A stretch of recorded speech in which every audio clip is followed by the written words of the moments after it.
kila jambo. Kwa nasi na ndilo ombi letu, msumbuka mbasi wetu. Nataka nianze hivi. Nataka munielewe vizuri. Every point. Nilikuwa nafundisha vitu viwili. Mambo ya medical missionary from the Bible na spiritual progress.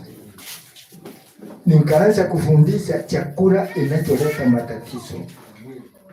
Ili kusudi uelewe, ni lazima uelewe.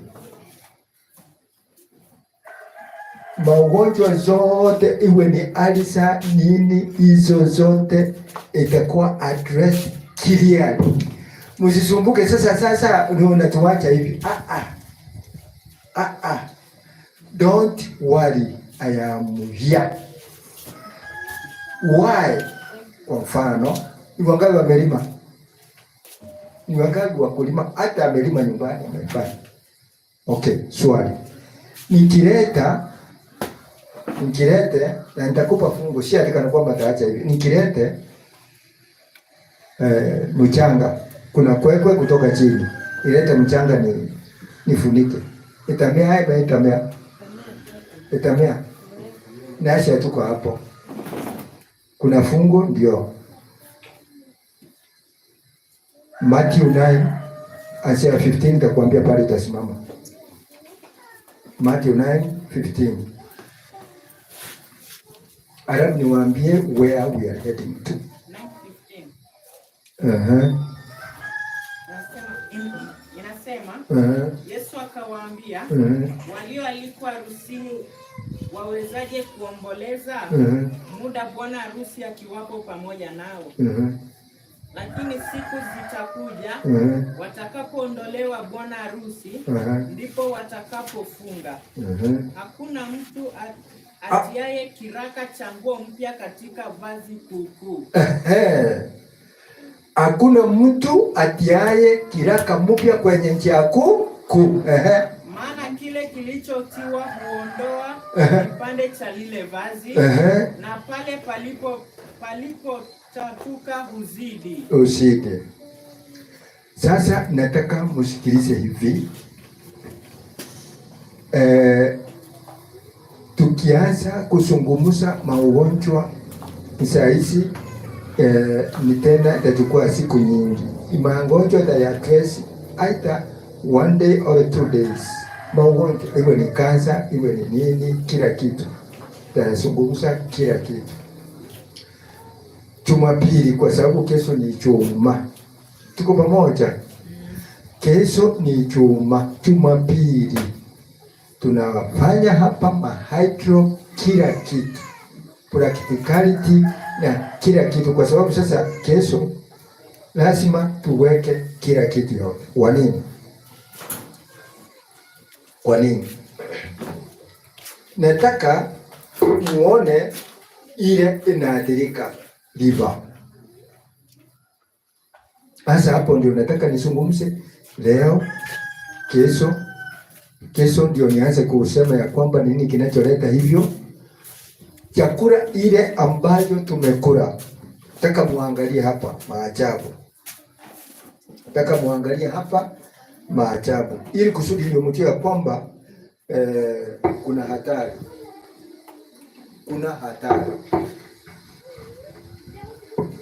Hii ni gallstone. Ile mawe imeingia katika gallstone na chanzo inacholeta matatizo hayo. So ni lazima, ndio sababu nataka nikufundishe jinsi ya kuosha liver. Ukiosha liver kila kitu yote, kwa sababu ini inashindwa ni wapi itakaofanya ili kusudi itupe ni wapi. Inatupa kwa nini? Kwa liver. Okay? Alafu by the way, vitabu viko you can organize, vitolewe uwe navyo. Nataka uone vile liver imekuwa. This is the gallstones ambayo imetupa katika mili zetu. Okay. nataka uone vile liver inachoharibika. Ndio sababu nataka muone ile chakula ambayo tumekula na vile imetuletea matatizo katika hali zetu. Okay. Hii ni liver, large intestine, maani ambayo inakuwa ni nzuri. Lakini sasa kwa sababu ya powers zile ambayo tumekula, every organ inaenda inachistore katika help pale. Ile ni nyama uliyokula engali hapa katika liver. So ndio sababu tunataka pole pole ili kusudi uelewe chanzo ya hizo chakula ambayo inayoleta matatizo. Iwe ni nyama, iwe ni maziwa, iwe ni samaki na kila kitu. Kwa mfano, tulisoma statement nyingine, hebu ile kijana yangu akuja hapa, msikie vile ambayo inaokuwa pale. Muone vile matatizo. Ile kijana yangu kusoma yako wapi? Okay, njoo tu. Nataka msikilize ili kusudi ndio mchoya kwamba vile ambavyo tunaenda na muone vile yale matatizo yako pale. Nataka tuangalie, we connect ili kusudi wakati sasa tukianza kufanya tiba tumeosha kila kitu. So that now hata ukipeana dawa hata iwe ni kansa inapona after kufanya nini? Ukilenzi what? Liver. So we are here ili kusudi liver yako iwe cleanse. Okay, soma hapo. Chapter 1, sikiliza. Chapter 1. Inasema hivi, gallstone in liver, a major health risk. A major health risk. Think of a liver as a large city with thousands of houses and streets. There are underground pipes for delivering water, oil and gas. Sewage system and garbage trucks take care of waste products. Power lines deliver energy to the homes of business factories. Transport system and shops meet the daily supply requirements of its inhabitants. The city is organized in such a way that the city is organized. Kwa mfano, ukiangalia hapa jinsi Mungu alipoumba mwanadamu na vile ambaye chakula ilikuwa inahitajikana. Sasa ukiangalia liver vile ambayo inapokuwa pale, jinsi ambayo umejipanga na every organ of the body. The city is organized in such a way to provide all that is needed for the continued existence of its entire population. Yes. However, if city life becomes paralyzed, as a result of major strike actions, a failing power supply, a massive act of terrorism, or a devastating quarter, the population will begin to suffer serious shortcomings in all of these sectors. So ndio nani ya kwamba hata kama ni malaria na ile chakula iliende kachiweka katika all the intestines, hata ukitafuta dawa namna gani. By the way, muda mchache nataka tuone hizo DVD moja, hatutamaliza yote lakini tutaangalia muone effects ya hizo madawa tunachokula. Hizi mambo ya chemotherapy and other things. Yes, ulikula ukawasikia ya kwamba uko sawa, lakini sina change the environment. Ndio kusema the liver has hundreds of different functions and is connected with every part of the body. Every moment of the day, it is involved in manufacturing, processing, and supplying vast amounts of nutrients.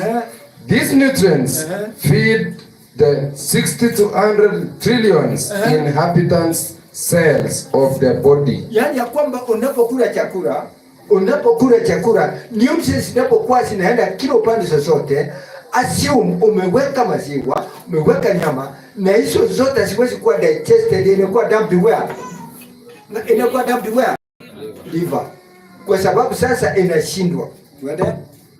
Ndio kusema each cell is in itself a microscopic city of immense complexity with billions of chemical reactions per second. To sustain the incredible diverse activities of all the cells of the body without disruption. The liver must supply them with a constant stream of nutrients and hormones with its intricate labyrinth of veins, ducts and specialized cells. The liver needs to be free of any obstruction in order of maintain a problem-free production line and frictionless nutrient and hormones distribution system throughout the body. So mwili wetu, yani jinsi ambao ulipowekwa, haitakikani tena tulete chakula ingine tufanye disturb katika mwili zetu. The moment tunapofanya hivyo inaleta matatizo makubwa sana. So kama unakula iwe ni mayai, tuko pamoja. By the way, wale ambao Mungu hapa jana tuliona ya kwamba yai moja iko na cholesterol sawa na tobacco ile pieces 5 ya nini? Pieces 5 ya nini? So mwili huu kwa sababu ya cholesterol so high ambayo itaikana destruction katika mwili inaleta matatizo makubwa sana katika mwili zetu. Twende. Nenda kusema hivi. The liver is the main organ responsible for processing, converting, distributing and maintaining the body's fuel supply. Yani liver ndiyo ina maintain kila kitu. Ndio sababu watu wengi wanasema maswali mpaka tukufundishe liver. Ili kusudi ndio waelewe kila kitu na chanzo ya magonjwa. Ukielewa liver umesort out all the problems ambao unakuwa nao. Amina. Amen. You know sometimes kitu ambacho nimekuja kuondoa wana matengenezo. Tuko pamoja? Sasa. Hebu shika hiyo. Yaani mtu anataka aambiwe unafanya nini alafu akunywe isipopona. Angalia medical mission. Here it means patience. Mpaka tukufundishe liver pole mose. Ukielewa vile ambao unapokuwa unatibu liver yako na kuru nzima itakuja kuona maajabu katika Isaya 58. Amina. Amen. Hiyo tu. Ndio sababu sasa nitaka kukanyaga tuanze liver leo na kesho alafu Sunday sasa tuanze sasa matibabu. Tuko pamoja? Hata nikiondoka sasa ninajua ya kwamba hapa kila kitu iko sawa. Ndio sababu katika hiyo Matthew 9 uwezi kuweka kitu kipya. Kwa sababu sasa nikianza kukimbia hapa. Unajua hii I'm giving you short tips ile inaleta matatizo. Lakini nataka usikilize the foundation ya hizo liver. Ndio tuangalie vitu vichache ndio tuone what to be done. Inaendelea kusema hivi. Some actions involve the breakdown of complex chemicals. Other important ones involve synthesis, particularly the manufacture of protein molecules. The liver acts as a cleansing station. Liver ndiye ina cleanse the system. Yani ndio station ya kila kitu. Inactivating hormones and alcohol and drugs. In all cases, it is the task of the liver to modify these biological active substances so that they lose their potentially harmful effects. A process known as detoxification. So liver ndiyo inaanza kufanya detoxification kwa kila kiungo cha mwili. Tuende.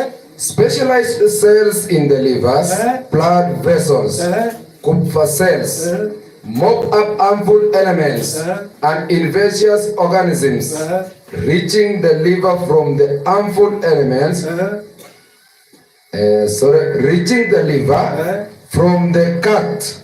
The liver excretes the waste materials resulting from these actions via its bile ducts.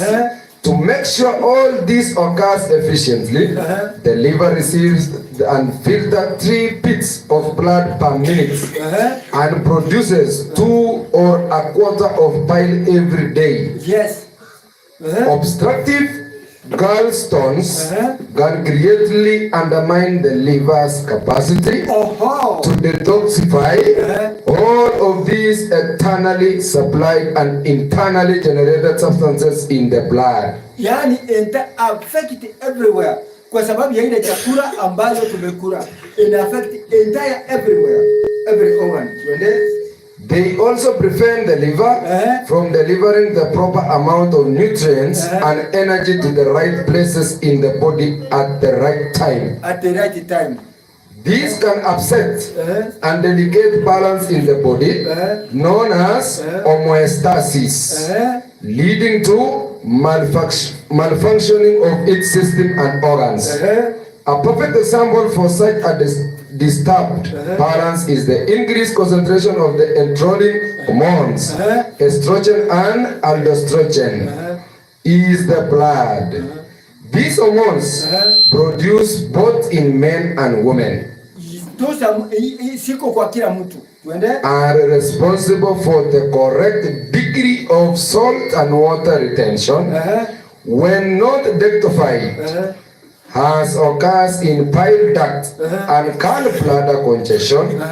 Their excessive concentration in the blood causes tissue swelling and water retention. Water retention. High estrogen levels are also considered the leading cause of breast cancer among women. Yes, especially kina dada. Kwa sababu ya hizo inaleta mambo ya mahormones katika kwa mama. In men, high level of this hormone can cause excessive development of breast tissue. Nearly 60% of the American population is overweight or obese. That is, they suffer from fluid retention with comparatively little of accumulation. Fluid retention is the tissue forces other toxic waste matter to be deposited. Okay, kabla hapo wale wengine muko na nini inaitwa kama mutaisa enda kwa net andika deliver cleanser. Wale ambao muko na nini andika deliver cleanser, a powerful approach to improve your health and fertility by Andrew Motors, ili kusudi ndio pengine iwe kazi rahisi, saa zingine hivyo tu, ili kusudi ndio chuo ya kwamba na but kama kuna kitabu utahitaji pia. Same person umeandikwa the timeless health rejuvenation. These 2 books are very important for you, very important, ili kusudi uelewe na utasuluhisha kwa kila jambo. Nataka tumalize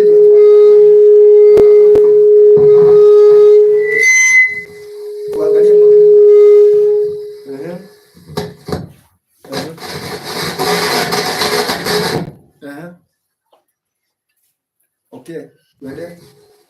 Nasema hivi.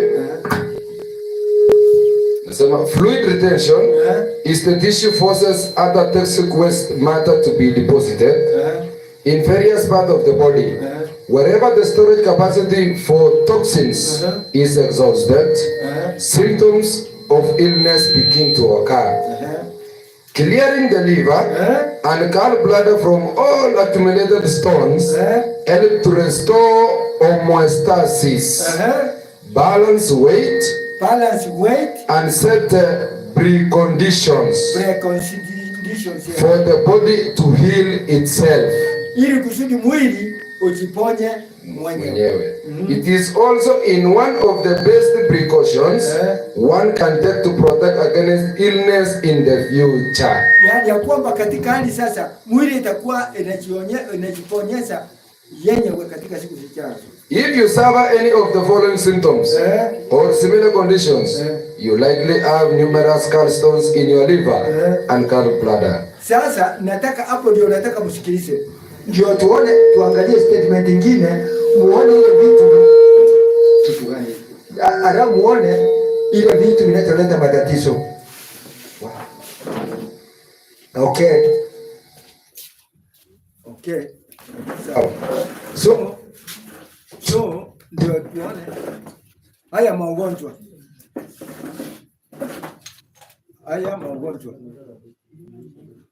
Okay. Haya magonjwa ya kwamba katika magonjwa haya ndio muone yale magonjwa ambayo liver inasaba for. Magonjwa mingi lakini tutazungumza hapa muone vitu vichache alafu kesho tukianza kuangalia muone namna gani. So that now tukikuja katika hali ya tiba is very easy. Tuko pamoja? Haina mambo mengi. Tiba ni rahisi. Iwe ni ulcers, pressure, diabetes nini, ni kukupa program ambayo iko within your house. Tuko pamoja? Utatibu mtu everywhere you go. But it's very expensive. So it is very expensive. So wacha tuone ile ambayo inachokuwa pale. Sama, hebu angalia magonjwa yale yanachokuwa cost, iwe ni chakula, umekula, iwe ni nyama, iwe ni sukari, iwe ni nini, ile magonjwa inachokuwa pale. Inasema hivi, ya kwanza ni low appetite. Low appetite ndio sababu unaona ya kwamba wengi wao hata kukula hana sikia yani chakula namna gani, kwa sababu ile liver limekuwa pamba na chakula ile ambaye stahimili ile nilikuwa nawaonyesha. Tuende?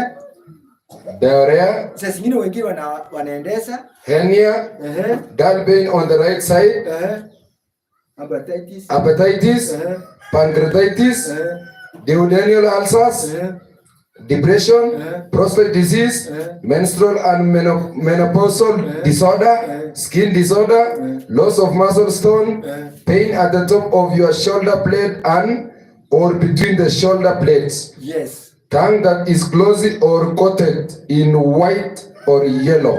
Sawa. Hayo ni magonjwa zote zinazoletwa pale. Sasa nataka msikize tena mengine, nataka niweke foundation.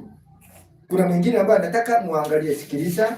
Tuende sasa hii kinaita health rejuvenation. By the way, ni wangapi wamepata hii kitabu wala ambao mko kwa net? Excuse me. Ni wangapi wanaangalia wameangalia kwa net? Naitwa The Amazing Liver Cleanser, a powerful approach to improve your health and fertility by Andreas. Anaitwa Andreas. Andreas Martos. Okay. Nataka msikilize. Viko viwili. Very important. Very important. Tulipata mwingine kutoka Tanzania, nini Uganda, wakatutengenezea very simple clearly. Ni pesa tu una organize alafu ndio tuone. Ndio hiyo. Wow. That is it. Sasa musirale iko ingawa spellings ya Andreas Moritz. Kama mnaweza iona. Ni inaitwa Liver Cleanser by Andreas Moritz. Yani Andreas ni ANDREAS, Moritz ni MORIDZ. Yeah. Nakupea hii kitabu. Nimerusha hapa. Merusha hapo. So nataka tena msikilize part nyingine ndio tuone ya kwamba vile ambavyo vitu vingine vinacholeta matatizo katika hapa, alafu tukiendelea kutoka pale ndio nasema hivi in chapter 4 where most disease begins, pahali matatizo na magonjwa mengi yanaanzia. Tuko pamoja? Ndio sababu ni lazima ujue ya kwamba magonjwa inaanzia wapi. Hello? Amen. Tuko pamoja? Tuende. And the real secrets of prevention. More than 50 million Americans report systems of gastroesophageal reflux disease, 20.5 million 20.5 million suffer from gallstones. Gallstones, yale mawe niliwaonyesha. 14.5 million from peptic ulcer. Peptic ulcer. And 3.1 million from constipation. From constipation. Millions more do not report digestive trouble but suffer from irritable bowel syndromes. Ya kwamba wengi wao hawajui wazee wapi. Ndio sababu niliona ya kwamba maswali ni sawa, sijaelewi. Lakini lazima ujue ya kwamba chanzo ya mambo haya ni gani? Ni chakula ile ambayo tumekula, na zaidi ya chakula hizo ndio imeleta matatizo katika hali hizo zote. Tuende. To comprehend the fundamental reasons we have become weak, age or fall ill, we must first understand the purpose and activities of the digestive system. Lazima ujue ya kwamba katika hali bila ambayo tumbo inachofanya chakula. The digestive system represents not only the physical engine to the body but also the center of emotion and the seat of the subconscious mind. If you wish to understand the deal with the most influential yet least tangible basis of any physical illness, you have to include its mental and emotional aspects. Although the body and mind appear to be separate entities, each with a completely different purposes, they are intrinsically one, and they function as one unit. All events on the physical level, like eating food, cells metabolism, removal of waste, and exercise the body, occur at the same time on the mental and emotional planes as well. Accordingly, you cannot keep an emotional or mental experience secret from the body. If you are diagnosed, for example, with a certain illness, such as cancer, and you happen to take the diagnosis seriously, the biochemical impact of this sudden threat against your life, into bracket diagnosis, can cause you to die. Can cause you to do what? To die. This creeping fear of survival is enough to instantly stop the secretion of the body, of the body's natural anti-cancer drugs. Anti-cancer what? Drugs. Interleukin 2 and interferon, and dramatically reduce the production of its healing hormones, include endorphins and growth hormones.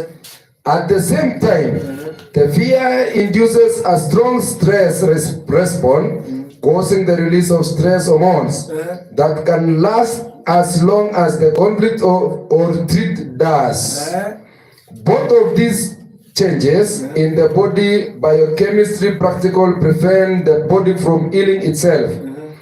In other words, while being gripped by the fear of death from cancer or any other diseases of threatens health and happiness, the diagnosis becomes a self-fulfilling prophecy. What most people do not know is that the diagnosis of disease is often more harmful than the disease itself. Ya kwamba unapokuwa unawekwa katika hospitali inakuwa what? Umesemaje? Imekuwa ni more stressful. Kwa sababu mwili inaenda kuwekwa madawa ambayo mwili liver, sijaambia mtu jameni asikunywe madawa, lakini sasa ni hivyo. Ndio kusema it would like you to keep this in mind to keep this in mind the next time you feel tempted to check out what's wrong with me. What is wrong with me? What applies to the diagnosis of disease also apply to other conflict situations, such as the loss of a loved one or the painful end of a relationship. That is it. Taka sasa iruke tuende. Sikiliza. Nasema hivi. The general of digestion. Digestion, tumbo hapa. Chakula unapoweka hapa. Ujue ya kwamba, by the way, how many times unachotafuna chakula? Yaani unapoanza kukula chakula. Dakika ngapi? Yaani ndio umesi. Umesi mpaka ingie tumbo. Dakika ngapi? 42 times. Na kuuliza sasa wewe unaanza kuleta vitu. Hebu tu sio kwa ubaya. Si hapa mwalimu mwingine alisema hapa ni discussion. Huyu ndio alianza hiyo maneno. Si alianza hiyo. Si hapa ni discussion. Unatafuta mara ngapi? Kwanza kabla hapo, ugali nitakiwa kuiva saa ngapi? Ateke. Kijana kitu ambaye niko nawe mmoja. Ndomo nitakuweka hilo choo nikufungia hapo. Nauliza swali, ni masaa ngapi? Inategemea, hata ugali inategemea gasi, itumia jiko, itumie kuni, ni dakika ngapi? Amujui.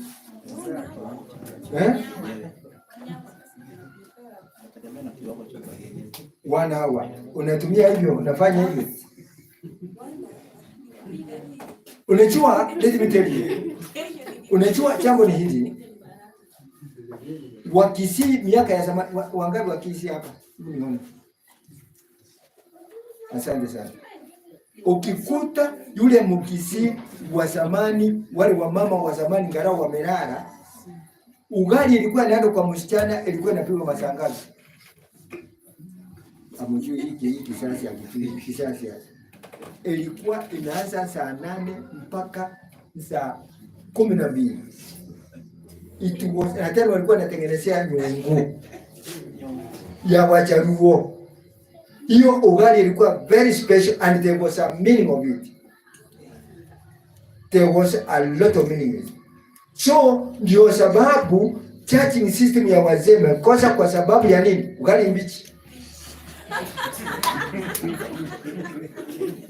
That is the truth of the matter. Ugali mbi na mtu anakosi ni nani? Ugali kama unatumia jiko ama gasi ujipange kupiga ugali, lakini usilete ugali mbichi. Na tena ikisin kuleta ugali mbichi. Ukitaka mafuta iko. Ikisin kuleta ugali wapi? By the way, anyway, kitabu kinachoitwa CD 257. CD weka hapa, sikiliza.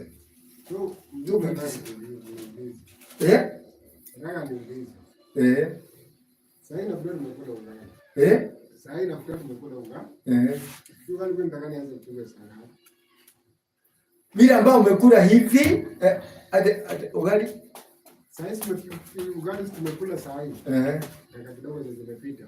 Sasa nauliza hiyo ugali. Wewe ndakana kitu kuanzia saa ngapi? 1 hour. 1 hour.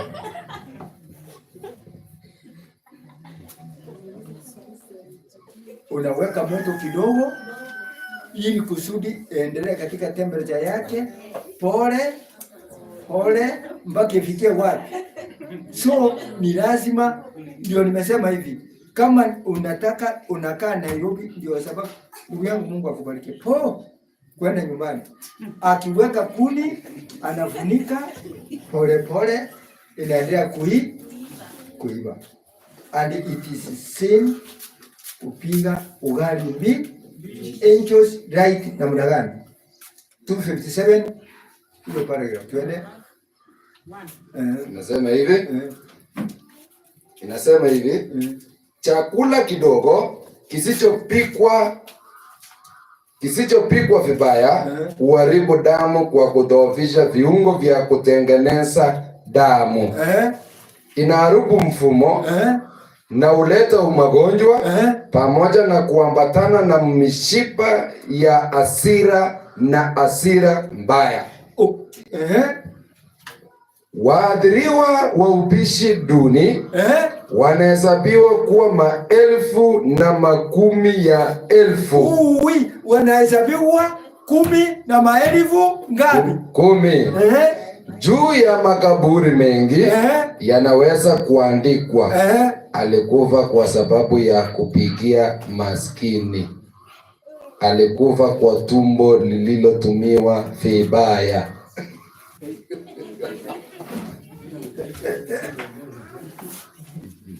Unachukua chakula hiyo ambaye ni mbichi, inatupwa wapi? That intestine inajistore pale. Na imagine umepiga pamoja na nyama.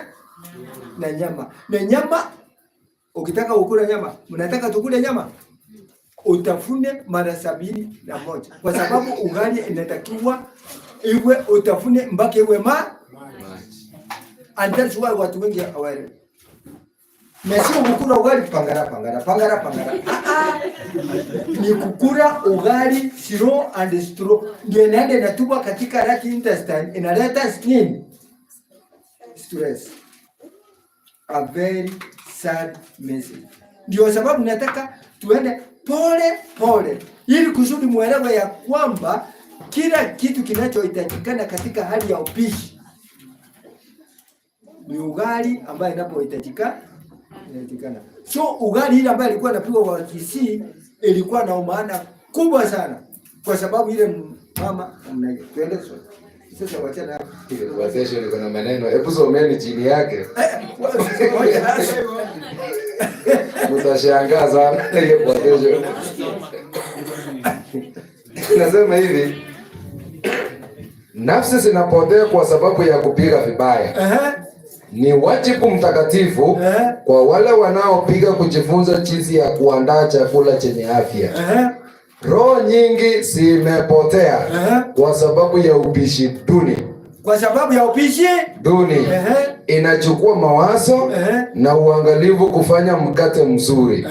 Lakini kuna dini nyingi katika mkate mwema kuliko wengine wanavyofikiri. Kuna wapishi wachache wa Asuri, wanawake wachanga ufikiri kwamba kupika na kufanya aina nyinginezo za kazi za nyumba ni duni.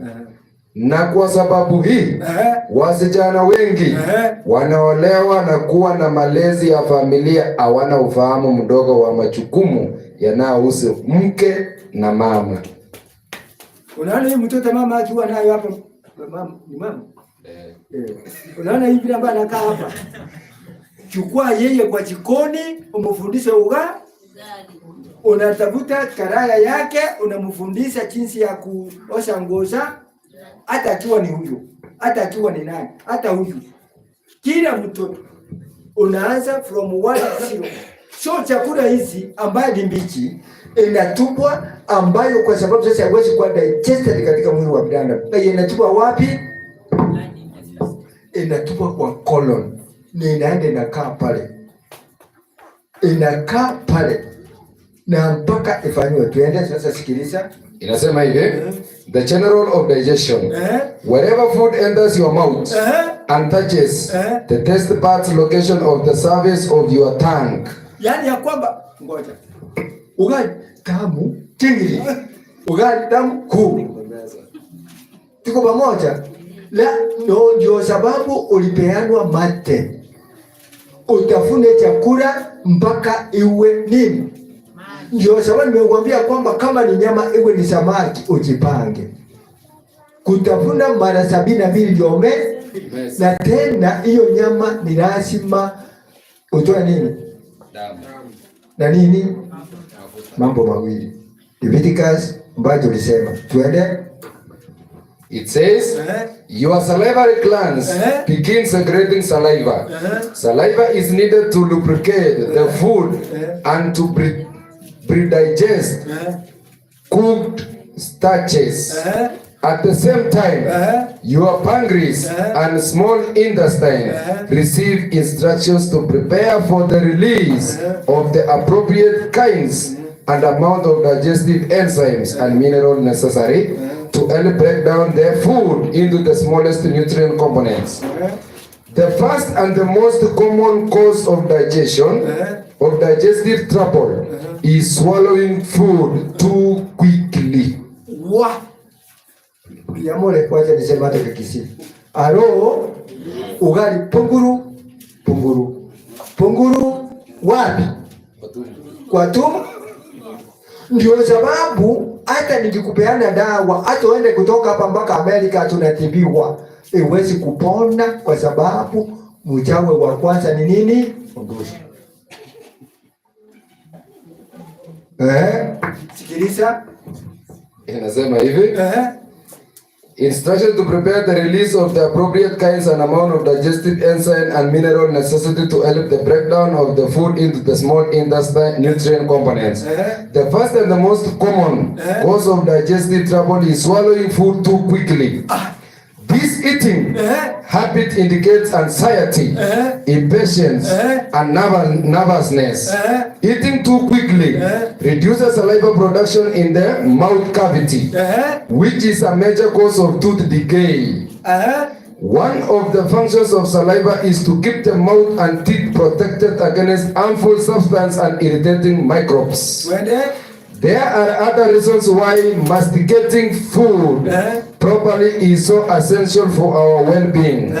According to fascinating research conducted to the Jifu University in Japan, chewing actually improves memory by reducing the release of stress hormones, magnetic resonance imaging (MRI), as demonstrated in the hippocampus, which help control blood levels of stress hormones.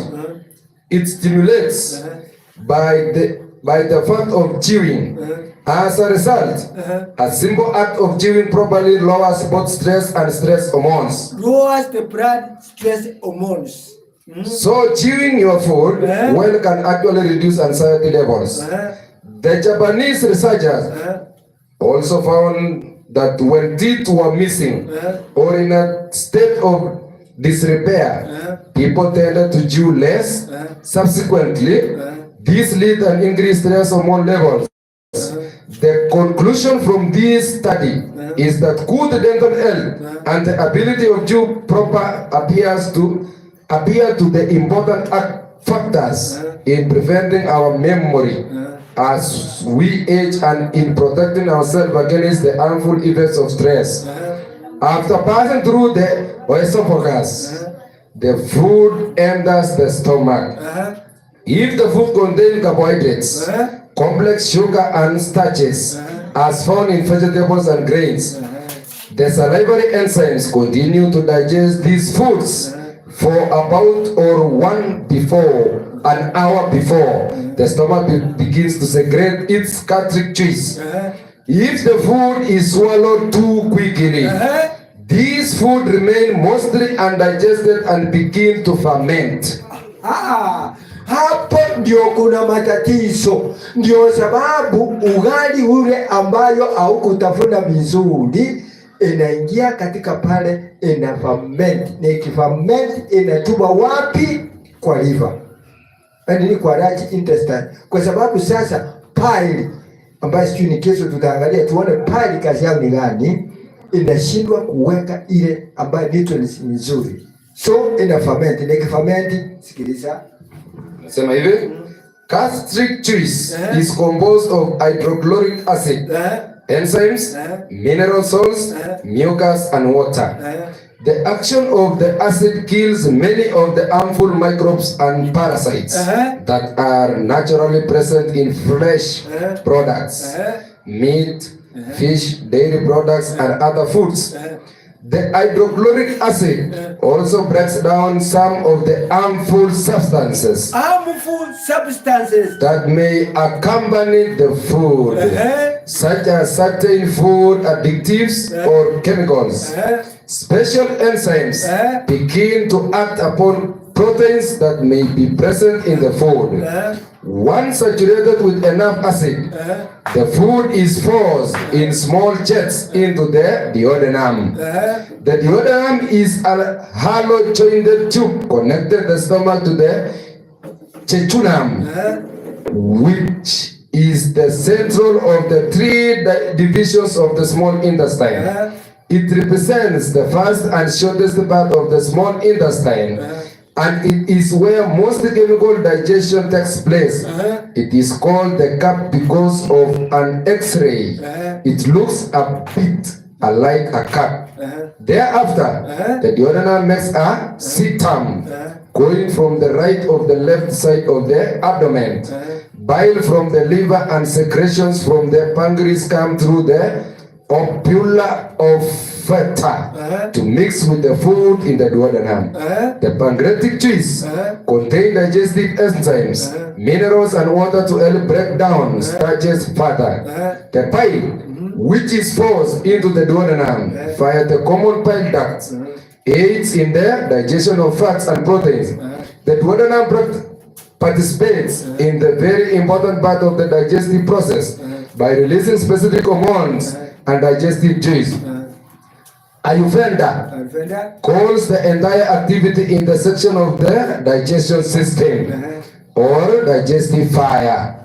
Cooks the food further in order to make the nutrient available for the cells and tissues at a later stage. Ya kwamba chakula inapowekwa pale haukutafuna, haikuiba, hakufanya lolote, ukaleta nyama, ukaleta sukari, ukaleta kila kitu yote, liver inashindwa kudigest kila kiungo cha nini chako.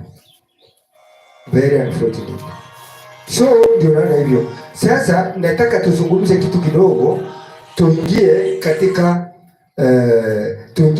DVD kwa sababu ya masaa, ili kusudi muone madhara yake. Tuko pamoja? Muone madhara ya nini yake. Nataka tuangalie juu ya madawa na vile ambayo ini inaleta matatizo yofunga. Nataka msikilize, alafu nilete comment nyingine ndio tuangalie hizo madawa.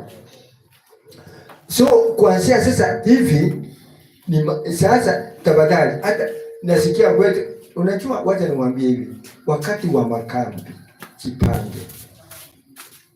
Tuko pamoja? Ndio sababu umepeanwa 1 year. Ujipange. Sio tena stress ya sasa natoka hapa makambi.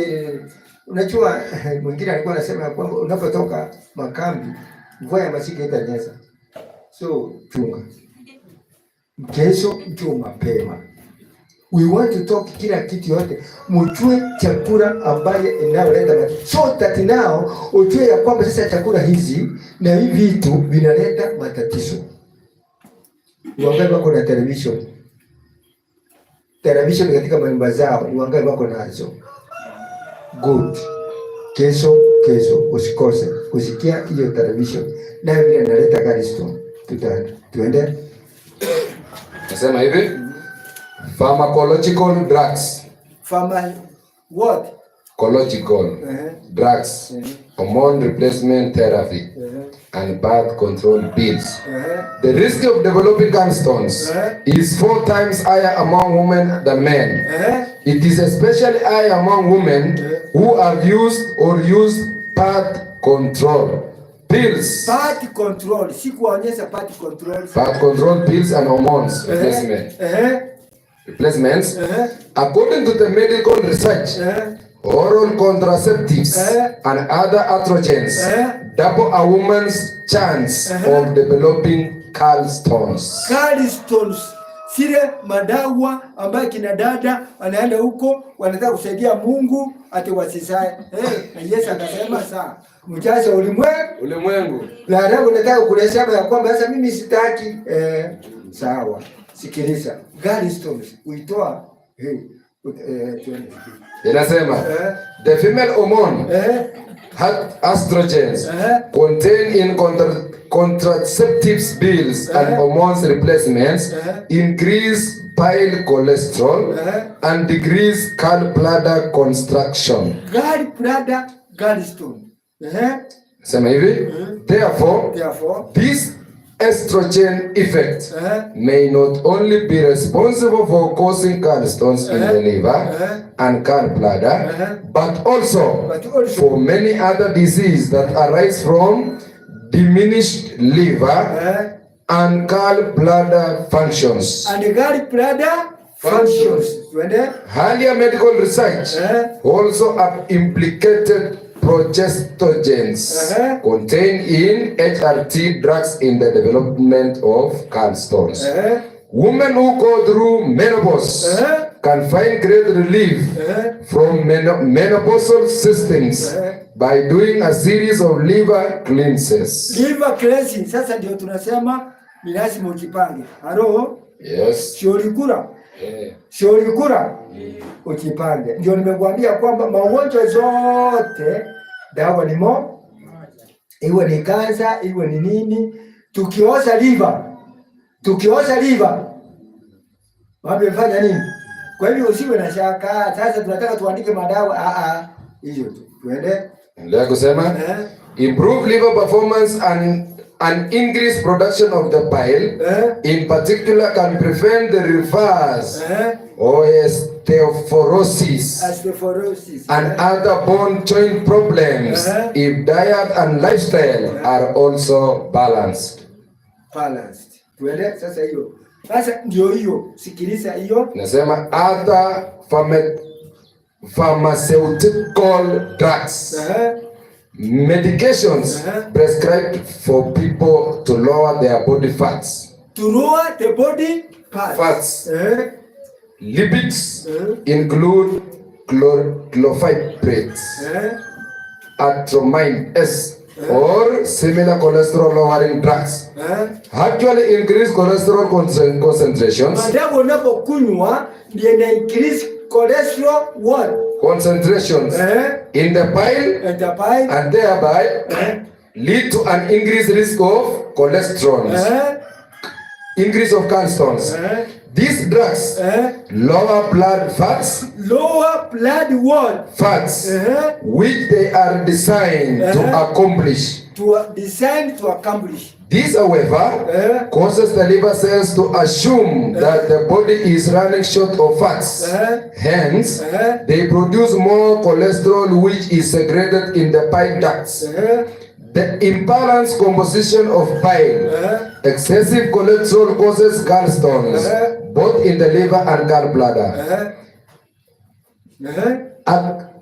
Atretide, one of the new generation of statin drugs, prevents the gallbladder from emptying itself after a fatty metal, leaving plenty of bile behind to form stones. Kwa hivyo sasa hii, kwa sababu sasa madawa iwezi kuwa digested katika mwili wa binadamu.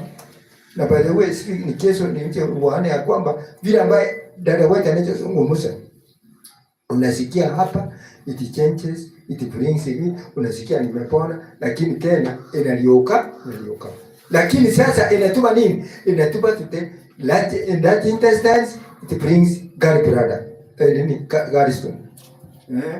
The dangers according to the several studies published in various medical journals such as Lancet, there are certain ambitious that are cause gallstones. One of its centriaxone used to treat lower respiration tract infection, skin and urinary tract infection, pelvic inflammatory disease, bone and joint infections, as well as meningitis. Similarly, anti-rejection drugs given to kidney and heart transplant patients increase the likelihood of gallstones formation. Although thiazides, which are water pills used to control high blood pressure, may bring on gallbladder disease in patients with gallstones. Furthermore, children taking furosemide are likely to develop gallstones, according to research published in Journal of Perinatology. So, ili kusudi tuone ya kwamba vile madawa haya yanaleta matatizo. nataka msikilize statement nyingine hapa kwa gazeti. Msikie gazeti. Sasa huyo amezungumza. Tuko pamoja? Na hiyo ndio nataka msikilize. Nasema hivi? Hii ni gazeti ya sikiliza. Tuesday March 21st, 2017. Subtopic inasema the 12 bacterial that could be the end of mankind according to the World Health Organization WHO. Inasema hivi, since the pharmacist is busy, is running a business and wants you to come back to his shop tomorrow, he hands you the bills and stretches his hands for the 100 shillings bill. You pop the bill and go about your business, wallowing in the fleeting feeling of congest that you have solved your problem. You are wrong. You are wrong. And you, like millions of other Kenyans, are putting the rest of mankind at risk. More than 70% of antibiotics prescribed are either given unnecessarily or used improperly, saying Professor Samuel Kariuki, director of the Center for Microbiology Research at the Kenya Medical Research Institute. You go to the doctor with a cold or flu and walk away with a prescription for antibiotics.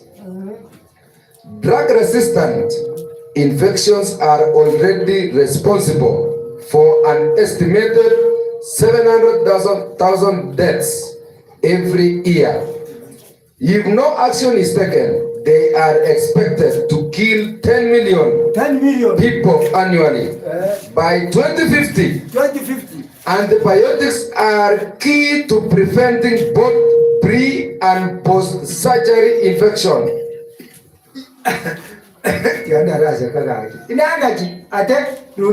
By 21. If no action is taken, they are expected to kill 10 million people annually. By 2050, antibiotics are key to preventing both pre- and post-surgery infection.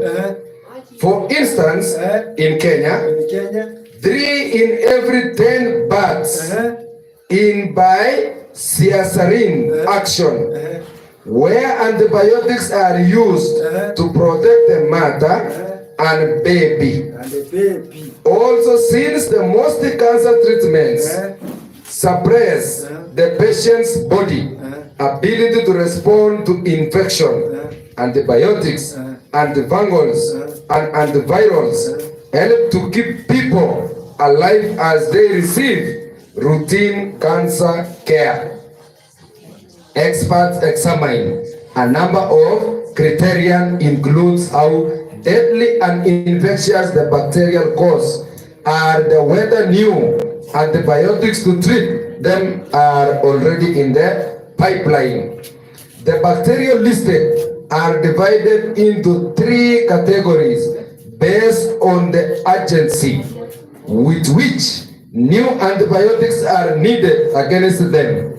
They are classified as critical, high, and medium priority.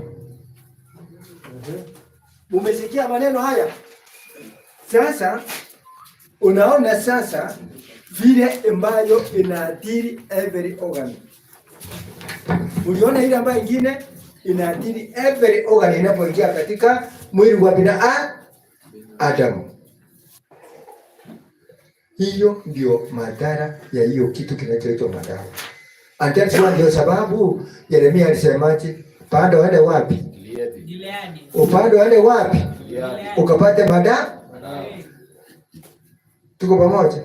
Ndio sababu watu wa dunia wanaambiwa wapande waende wapi? Wapande waende wapi? Simbo alikia. Hakuna namna na hakuna shortcut.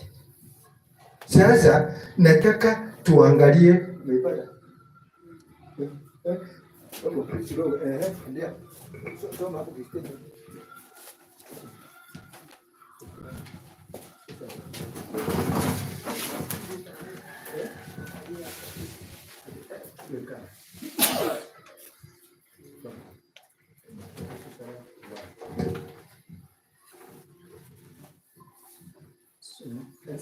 soma hiyo statement nyingine hapo Marcia.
Kidogo tu.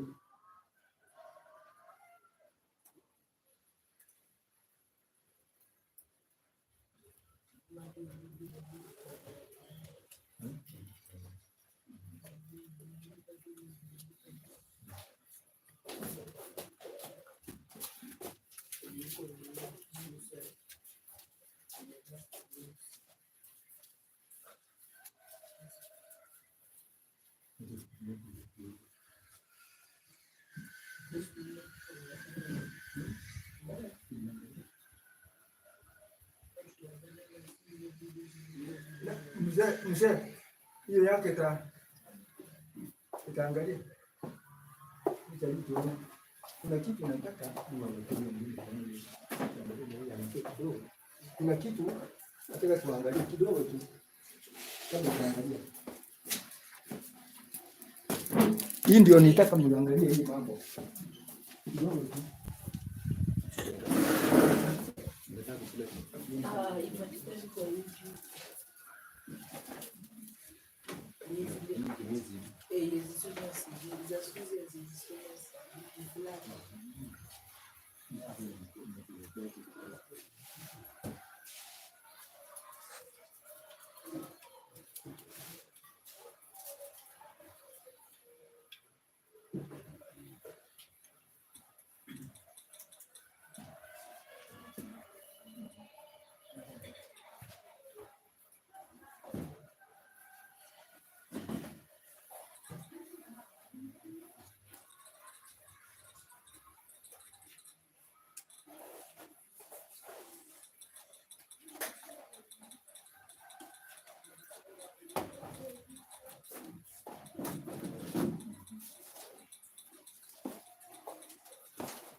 Okay, wakati tunangojea mzee, ningeomba tufungue nyimbo za Kristo. Fungue nyimbo za Kristo.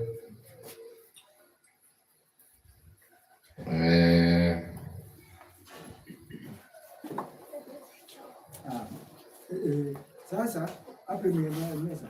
Nataka hapa. Hiyo imecheza. Sawa, karibia hapa mbele. Hapa wakati wanajiandaa. Tuimbe nambari 46. Miguuni pake Yesu triko. Miguuni pake Yesu maneno yake tamu. Pali palipo heri ni siku, miguuni pake Yesu, nakumbuka upendo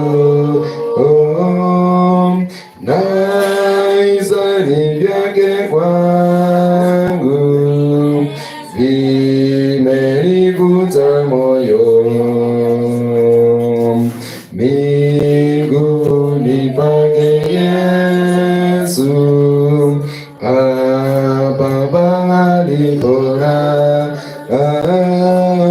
pa kuweka dhambi zangu, mahali pa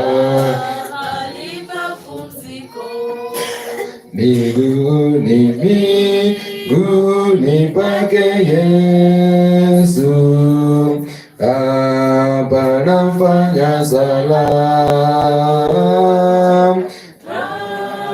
napewa uwezo, faraja na neema. Ulibarikiwa ni miguuni pako, unitazame kwa mbele, nione uso wako, nipe Bwana nia yake, ili ionekane nimekaa na Mwokozi aliye haki yangu. 45. Mlimani pana mwanga, mlimani pana mwanga, Triko.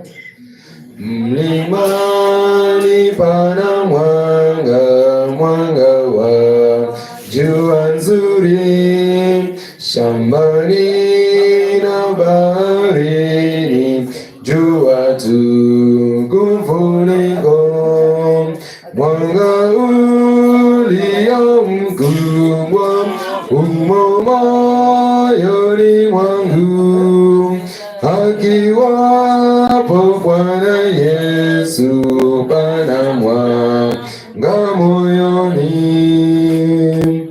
kama mavazi mbinguni, nafuu wa huzuni, nguo nzuri za furaha umenipasa kuvaa, na kuandama rohoni hata nyumba ya juu, iliyopambwa vizuri katika pendo lako, mwangaza ulio mzuri, mwanga umo moyoni, akiwapo Bwana Yesu, pana mwanga moyoni. Okay, sawa. Kitu ambacho tumeona ya kwamba baba ya huyu akikucha tutachua, kwa sababu kuna vitu nilitaka muone tu ya hii.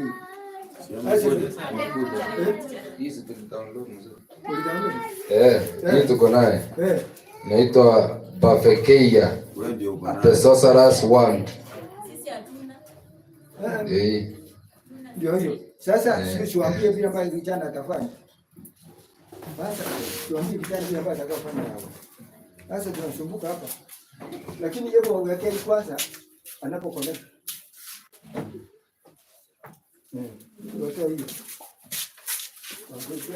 Si mzee alikuwa ameleta ile laptop ya nini? Simuulize kazi yangu.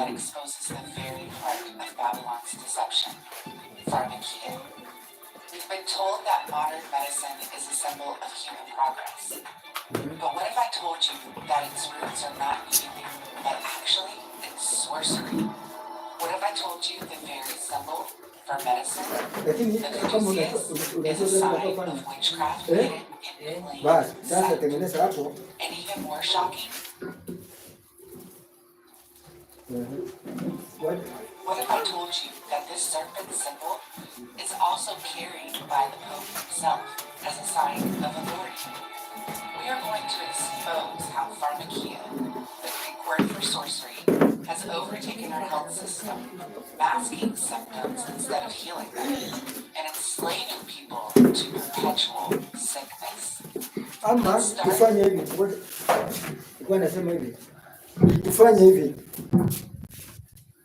Tuangalie hii ingine tuje tuitafutie muda wake. Tuone ya kwamba kama ni nini, tuone vile ambavyo kitakaoendelea pale ili kusudi huyu akitengeneza, tuone vile ambavyo atakaofanyika katika wakati huu.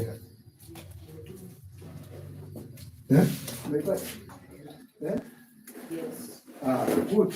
Sasa tuangalie hiyo. Tuangalie sasa ile ambayo nilikuwa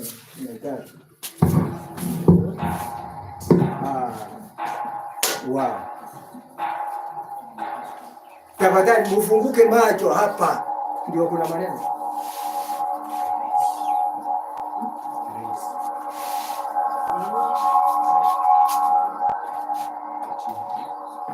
Tafadhali hii ndio nataka muangalie.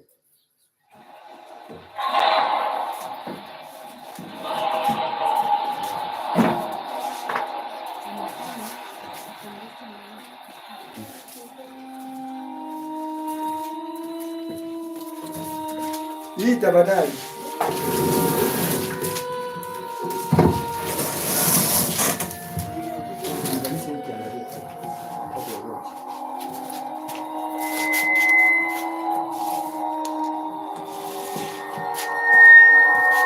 Hii nataka muangalie vizuri.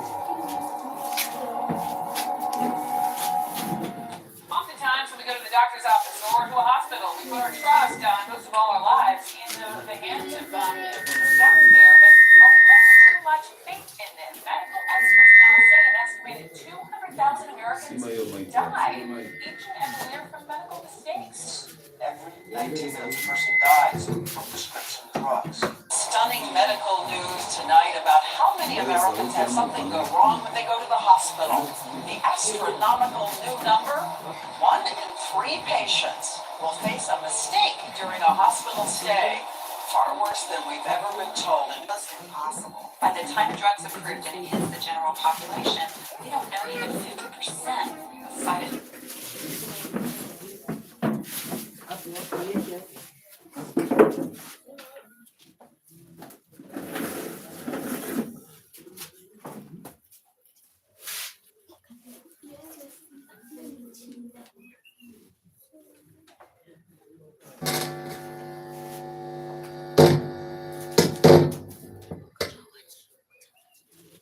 Effects that are involved with that drug. The black box warning is actually intended for prescribers. The patient guides that are required for some medications are worded at the layperson level, and it's 2 totally different types of information. And many times the serious warnings that the doctors are informed of may not be in the patient information. And let's start with Big Pharma. Now, the pharmaceutical industry, we know, makes money off of sickness and disease. If you're not suffering from a degenerative health condition, then they're not making money. So it's in their interest to make sure that you stay sick. But they don't exactly want to kill you because then they lose a customer. So what they really want to do is put you in a situation where you're not quite dead, but not quite healthy and alive. You're somewhere in between. I would not say that we should fear going to the doctor. I do think people need to understand that the hospital is an inherently dangerous place, and it's not because hospitals are dirty or doctors are lazy or anything like that. Think about it this way. You're taking the sickest people in society, crowding them into one building, tearing new holes in their bodies that they didn't used to have by placing plastic catheters in their bloodstream, in their bladder, putting tubes down their in their lungs so that they can breathe for them. And we're using very large quantities of antibiotics to treat infections. So that's a perfect breeding ground to generate antibiotic-resistant bacteria. So the standard of care now has been implemented to where you can get away with.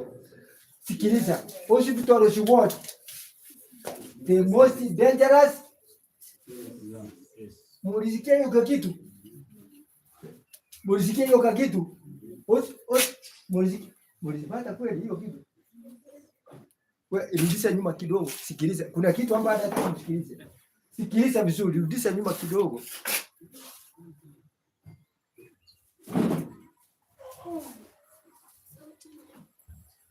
Kama enda wapi kwa sauti?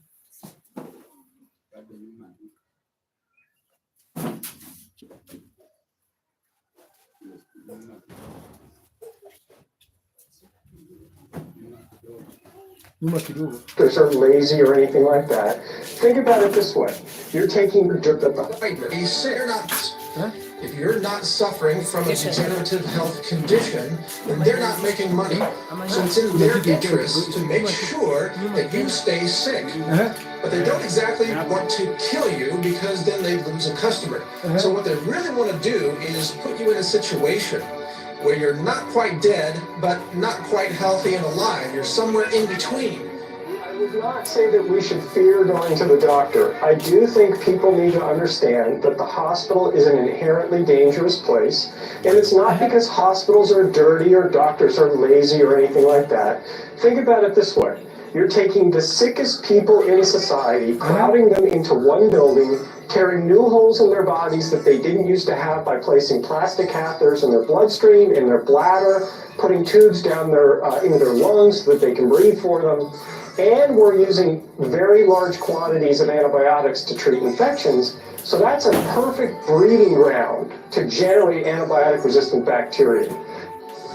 So the standard of care now has been implemented to where you can get away with, if you're a medical doctor, psychiatrist, you can get away with murder.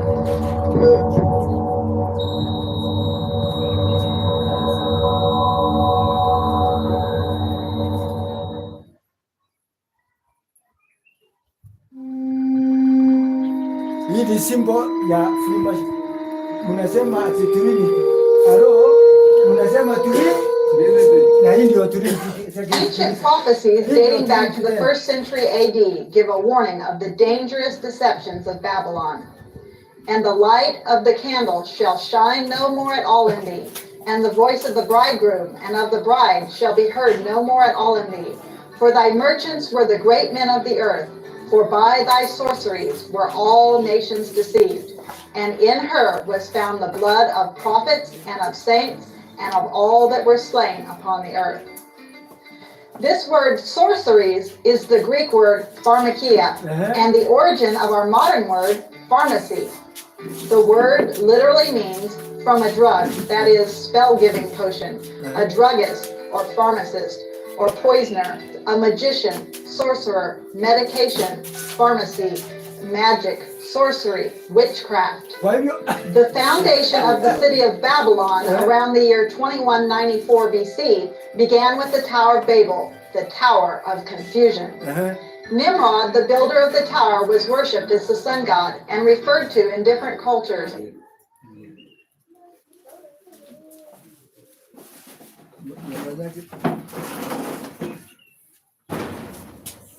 Vijana njoo bwana, saidia hapa. Saidia hapa. Mercury and Hermes. Washington State University says, Babylon, jewel of ancient Mesopotamia, often called the cradle of civilization, provided the earliest known record of practice of the art of the apothecary.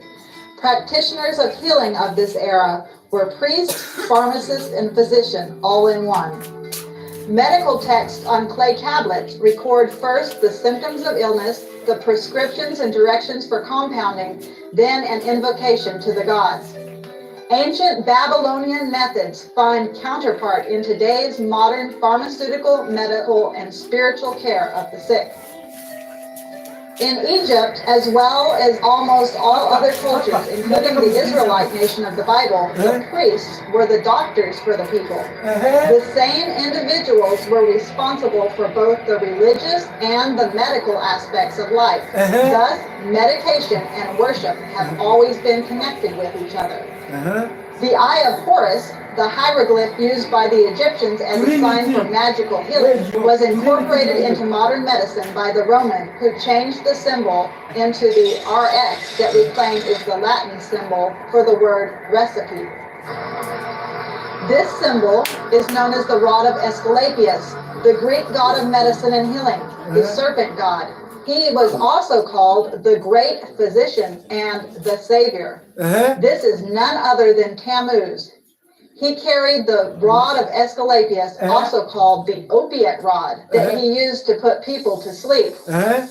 Because it was supposed that Asclepius affected cures of the sick in dreams, the practice of sleeping in his temples became common.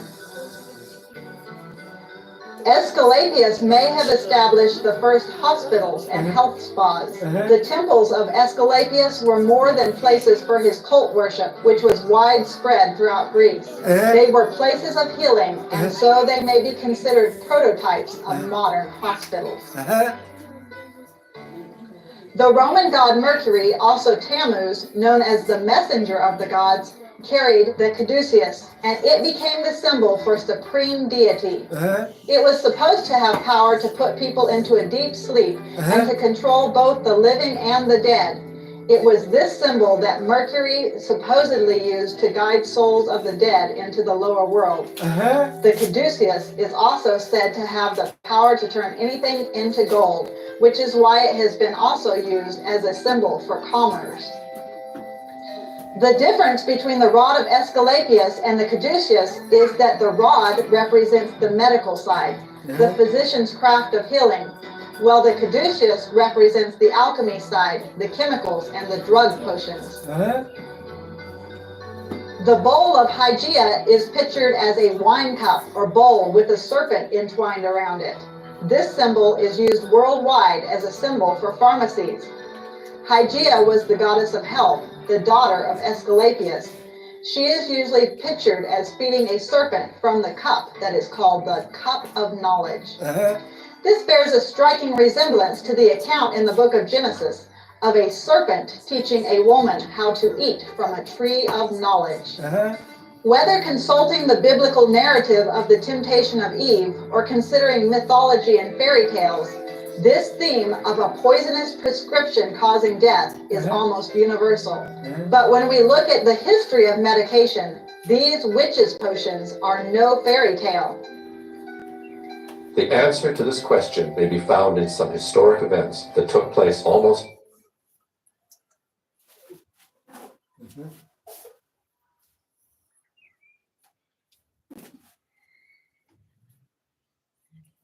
What?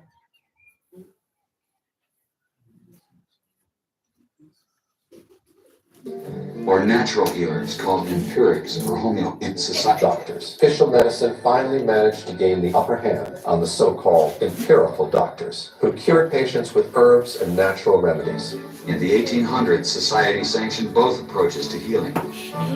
Patients had a choice of using either doctors called allopaths or natural healers called empirics or homeopaths. The two groups waged a bitter philosophical debate. The allopathic doctors called their approach heroic medicine. They believed the physician must aggressively drive disease from the body. They based their practice on what they considered scientific theory. The allopaths used three main techniques. They bled the body to drain out the bad humors. They gave huge doses of toxic minerals like mercury and lead to displace the original disease. They also used surgery, but it was a brutal procedure before anesthesia and infection control.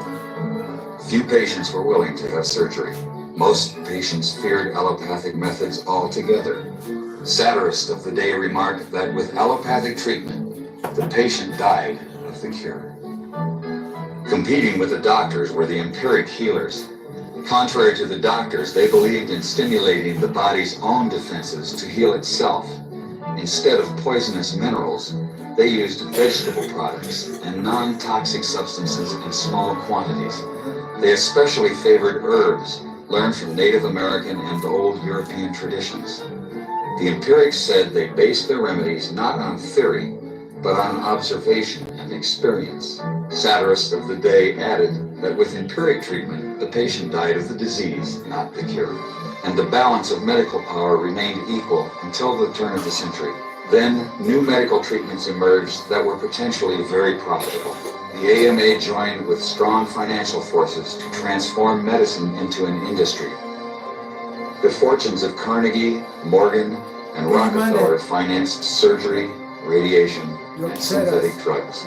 They were to become the economic foundations of the new medical economy. With the rise and takeover of the medical occupation by the allopathic doctors and the pharmaceutical industry, there was an increase in more conventional treatments. Surgery became viable with anesthesia and infection control, and doctors advocated expensive, radical operations. These in turn produced the need for a large, lucrative hospital system. Radium fever swept medicine. The price of radium rose 1,000% almost overnight. Another costly technological industry entered the hospital system. A drug industry grew out of the booming patent medicine business. The doctors changed educational standards and licensing regulations to exclude the empirics. Soon, only AMA-approved doctors could legally practice medicine. In a brief 20 years, the AMA came to dominate medical practice. Organized Medicine launched a media campaign to associate the empirics with quacks. The code word for competition was quackery. First specific evidence that radiation is carcinogenic dates back to the 90s. Carcinomas of the hands and other radiation injuries commonly afflicted the operators of unshielded X-ray machines. The extreme penetrability of hard X-rays and gamma rays makes them carcinogenic to all parts of the body. Whatever the kind of radiation, its effects depend upon the dosage, the length of exposure, and the individual's susceptibility to cancer. Ironically, it's an event in World War II that gives rise to the premier weapon in the war on cancer.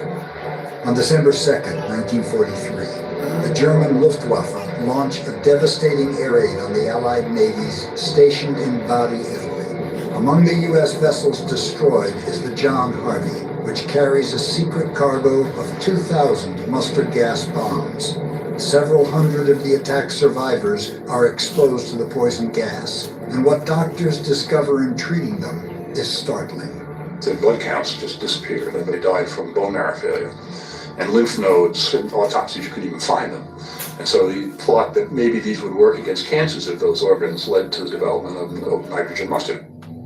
This has built an enormous medical superstructure that has in turn caused a rise in drugs and radiation and taken control over almost every aspect of modern life.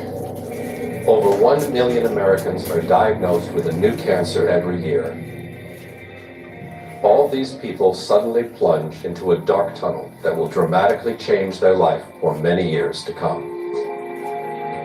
Faced with an apparently endless chain of medical tests, examinations, second opinions, medications, new tests, surgical operations, support therapies, and follow-up checks, they find themselves at the complete mercy of the disease.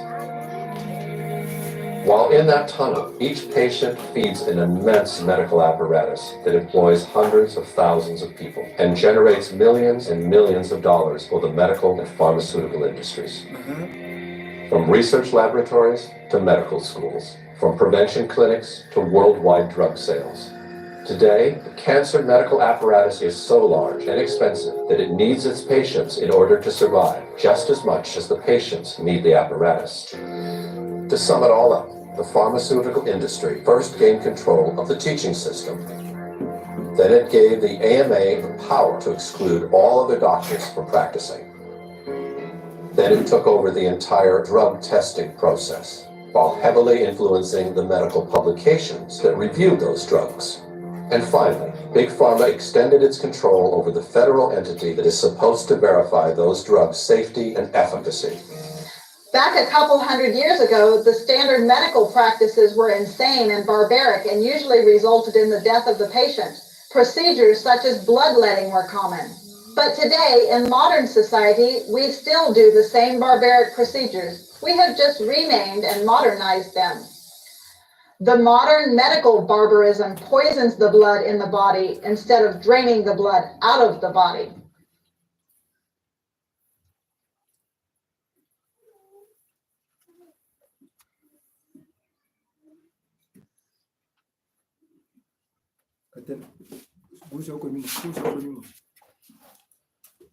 And we're going to laugh eventually, but we'll cry first. This is one of the most barbaric periods. It's going to be called the Dark Ages of medicine. The intricate names given the medicines are used to cover up the matter so that none will know what is given them as remedies unless they obtain a dictionary to find out the meaning of these names. For example, mercury is now called thimerosal, hydrargyrum, and a multitude of other names. This was the same tactic used by witches to disguise their poisonous potions. What we render a witch, according to our modern notions of witchcraft, Philo and Josephus understood of a poisoner, or of one who attempted by secret and unlawful drugs or philtra to take away the senses or the lives of men. In the fairy tales, we have mental pictures of witches stirring their potion and throwing in all kinds of terrible ingredients.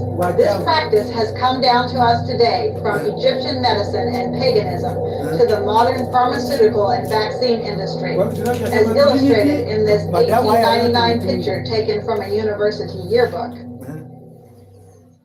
The ancient Egyptian medicines were made out of animal products as well as toxic materials apart from natural ingredients commonly found in the country. Animal parts sometimes included brain, liver, or even bile, which was utilized as magical remedies and worked as a magical potion to cure the patient. Toxic minerals like arsenic or copper, along with lead, when used with caution by an experienced physician, and were considered very effective in curing different ailments. To judge from the variety of recipes in medical texts, any medication would involve fairly revolting ingredients.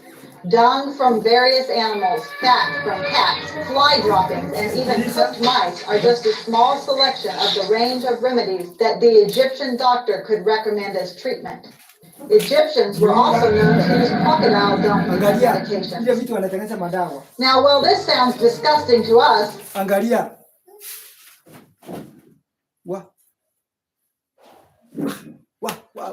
angalia chura, angalia ya ile. Ui, sijui tena, angalia ile makaromini. However, are still in use. Still others are being tested for possible future use. Angalia viura. Doctors go to great lengths to disguise the fact that they are practicing a black art rather than a science. The medical profession has created a pseudoscience of mammoth proportions, and today's doctors rely on a vast variety of instruments and tests and pieces of equipment with which to explain and dignify their interventions. Even today, we have babies being sacrificed to Moloch through the barbaric practice of abortion, one of which, known as HEK 293, or human embryonic kidney 293 cells, has been used for years for pharmaceutical research and to make various products. Concerning the black art or sorcery connection, some doctors will admit without embarrassment that they indeed invoke the spirits in their practice. Dr. Mwl.Onduso relates an experience that he had with a medical doctor at an international health convention in Toronto, Canada. A few minutes later, I got a tug on my shirt from this guy behind me. And I turned around and he says, "What do you mean talking about the spirits?" He says, "I never prescribe a drug." This is a medical doctor. "I never prescribe a drug without first consulting the spirits." Obviously, there is quite a bit of harm in pharmacy.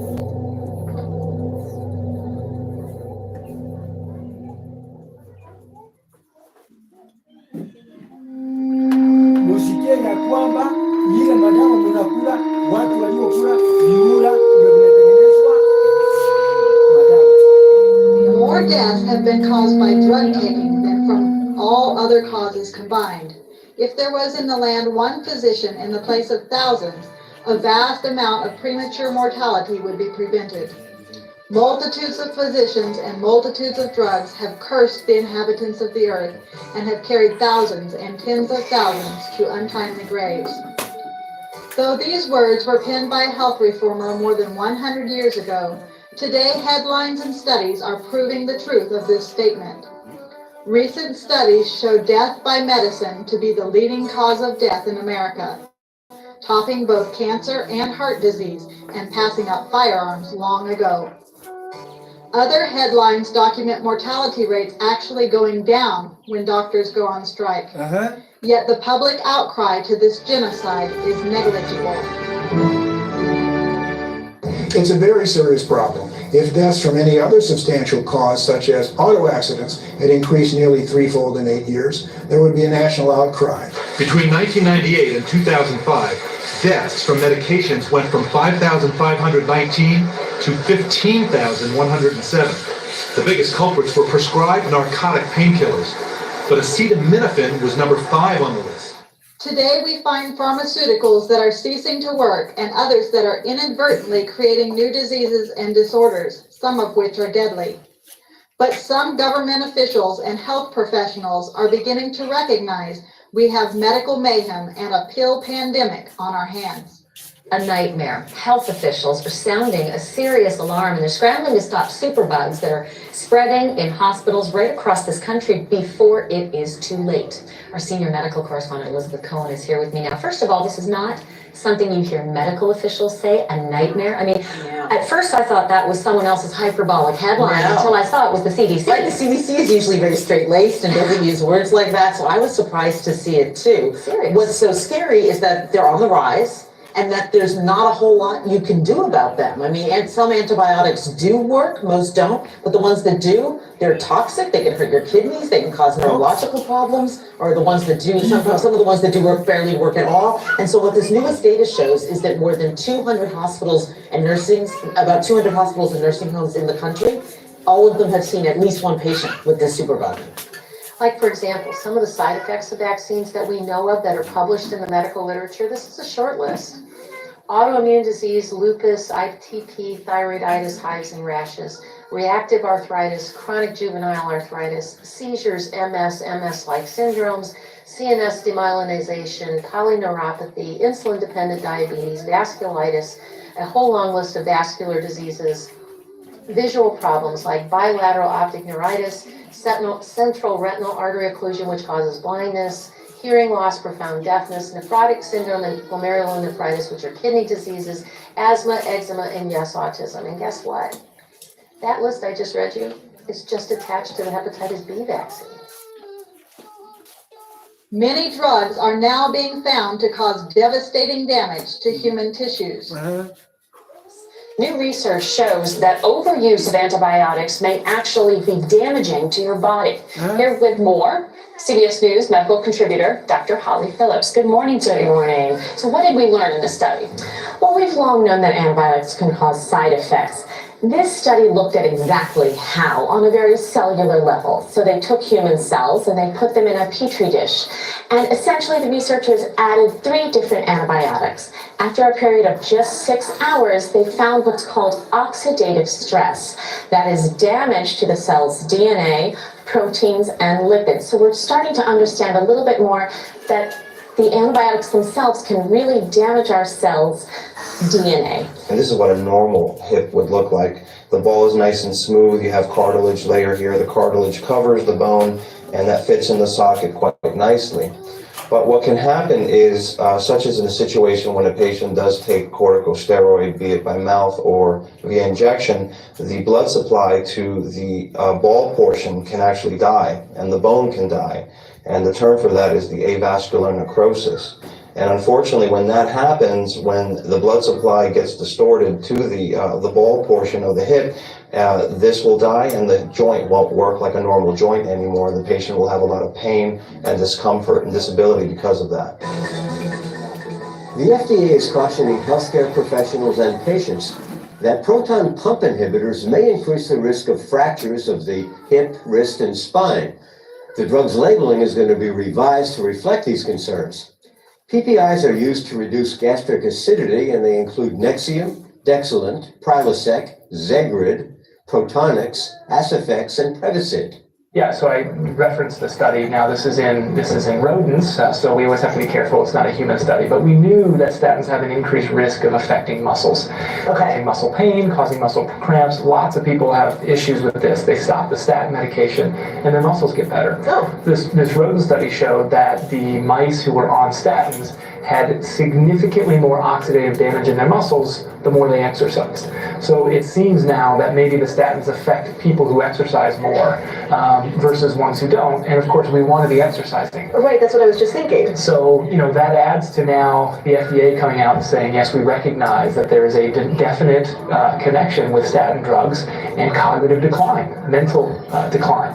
And we know now there's also a connection with statin drugs and diabetes. It is interesting to note that some drugs react, turning normal everyday practices such as exercise into something destructive. Drug side effects are so toxic that people are dying by the minute. The Parliament of Canada website states, all drugs cause adverse reactions, not some, all, and many are deadly. The president and founder of Eli Lilly once said, any drug without toxic side effects is not a drug at all. Rare means between 1 out of 1,000 and 1 out of 10,000, so take no comfort with rare side effects. For example, the horrendous and often deadly disease of Stevens-Johnson syndrome is considered rare, but is said to affect 1 to 2 million people each year. It can be caused by any drug. I had a chest when I was 11 months old. I spent 27 days at the burn unit and I was burned over 80% of my body. And I'm one of the lucky ones, even though I had side effects. Many children have died from this. Anybody could get it to any drug, even over-the-counter drugs, like over-the-counter children's ibuprofen. Even drugs taken for non-medical conditions have been shown to be deadly. In this morning's Health Watch, birth control pills and blood clots. The hormones in oral contraceptives are what make them work, but over the years, side effects have become a big concern. Now, as Dr. Jennifer Ashton reports, one particular type of the pill may be linked to some new problems that can be deadly. The birth control pill turns 50 this year. It is the most widely used method of contraception. But some people think the pill is dangerous to women's bodies and the environment, and they're protesting the pill tomorrow in Washington. Joining us from Washington is Marie Hennenberg, project director of The Pill Kills. Thanks for joining us. Hi, thanks for having me. Well, before we talk about the specifics of your protest tomorrow, can you briefly describe the dangers you feel the pill presents? Well, first of all, the birth control pill can cause early chemical abortions, and not many women know about this. And also, the pill is very dangerous for the woman herself. We've seen an estimated 25,000 lawsuits against the Yaz birth control pill because of strokes and blood clots and all sorts of different terrible things that are happening to women right now. The liver, heart, brain, and kidneys are frequently affected by drugs, and often all these organs are burdened with disease. And the unfortunate subjects, if they live, are invalids for life or are wearily dragging out a miserable existence. Reports of people with severe side effects of drugs are becoming more and more frequent. Unfortunately, some of the negative effects continue even after the medication is stopped. Some of them begin with just one pill. 46-year-old John Fraude of Hummelstown, Pennsylvania, was prescribed Levaquin a few years ago for a minor bacterial infection. It caused nerve damage, tendon damage, and central nervous system damage. Central nervous system damage is brain damage. Before taking Levaquin, Fraude had no major medical problems. But after taking the drug, he became disabled. I've lost my job. Next, a health unit report about a medical mystery and the questions it's raising about the drug monitoring system. It involves a class of antibiotic drugs that some people say are making them very ill. Health correspondent Betty Ann Bowser has the story. Just a few years ago, Jen Wilcox was a happily married, healthy first-grade teacher in Oroville, California, helping husband Rob raise his son Cole from a previous marriage. But all that changed suddenly. after she took a prescription drug called Levaquin to prevent infection following routine sinus surgery. Wilcox developed severe pain in her joints and muscles, and even when she stopped taking the medication, the symptoms grew worse until she could no longer walk. I couldn't even hold my head up, and I was bedridden for over a year. And when I say that, I mean I couldn't even get myself out of bed to get into my wheelchair to go use the restroom. I had to be picked up out of bed. Concern about the adverse side effects of quinolones got national attention some years ago when Philadelphia writer Stephen Fried's wife became psychotic and developed seizures after taking just one pill. It turns out that what's happening to her is a possible side effect of the drug that she took, one pill of that morning. And so we were then launched into this mysterious, scary, fascinating, intellectually challenging, emotionally challenging world of adverse drug reactions, and looking for answers for her situation. 5 years of digging led Fried to write the book Bitter Pills that was a bestseller. I think that it's fairly clear that adverse drug reactions have been considered for some time to be the fourth leading cause of death in America. I think it's an accurate number. In the 19th century, Professor Alonzo Clark, MD, is recorded as saying, "In their zeal to do good, physicians have done much harm. They have hurried many to the grave who would have recovered if left to nature. All of our curative agents are poisons, and as a consequence, every dose diminishes the patient's vitality. But for some, sickness or injury entailing drugs, especially painkillers, is only the beginning of a downward spiral into addiction." It all changed for Richie when he was 16 years old, when he shattered his tailbone while cliff jumping at Lake Powell. That's when he took his first painkillers. Richie's life continued to crumble, moving from place to place, month after month, eventually finding himself homeless and living on the streets of Seattle, doing whatever he could to get drugs. I hadn't slept for days, didn't have a dime to my pocket, just had a gym bag over my shoulder, looking up at the Space Needle and just asking God why. So many doctors were taught in school that if patients had real pain, and by that typically means pain related to some lesion in the body that you could palpate or see on an x-ray, that if they had real pain of that type, then they could take a potentially abusable drug and the risk of abuse and addiction is minimal to nil. That's completely incorrect. Even my fellowship director was so bold as to say, pain soaks up the euphoria and therefore you can't become addicted to opioids. That wasn't what I was. An unfortunate side effect of modern medicine is an assault on the mind.